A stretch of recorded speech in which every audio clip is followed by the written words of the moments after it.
Cookery சேனலை பார்த்து யார் வேணாலும் சமையல் பண்ணலாம். ஆனா சுவையான சமையல் பண்றது எப்படி?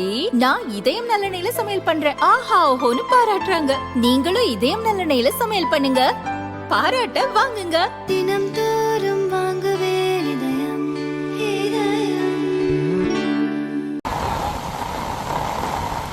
டெல்லியில் இடிமின்னலுடன் கனமழை கொட்டி தீர்த்து வருகிறது. மாலை முதல் இரவு 10 மணி வரை கொட்டிய மழையில் பல இடங்களில் முட்டி வரை நீர் தேங்கி உள்ளது.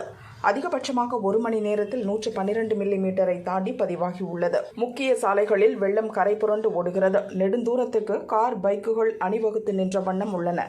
வீடுகளை சுற்றி மழைநீர் தேங்கி மக்கள் உள்ளேயே முடங்கி உள்ளனர். பார்லி வளாகம், எய்ம்ஸ் மருத்துவமனை அருகேயும் மழைநீர் குளம் போல் தேங்கியது. சில இடங்களில் வீடுகளும் பழைய சுவர்களும் இடிந்து விழுந்துள்ளதாக தகவல் வெளியாகியுள்ளன. டெல்லி சப்ஜி மண்டி பகுதியில் இடிந்து விழுந்த கட்டடத்தில் பலர் இடிபாடுகளுக்குள் சிக்கினர். மீட்பு பணி நடந்து வருகிறது.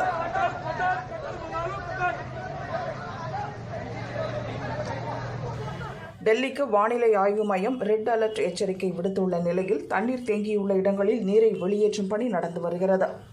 இதேபோல் ஹரியானா, உத்தரகாண்ட் மாநிலங்களிலும் பெய்த கனமழையால் நகரின் பல பகுதிகளில் நீர் தேங்கி மக்களின் இயல்பு வாழ்க்கை முடங்கியுள்ளது.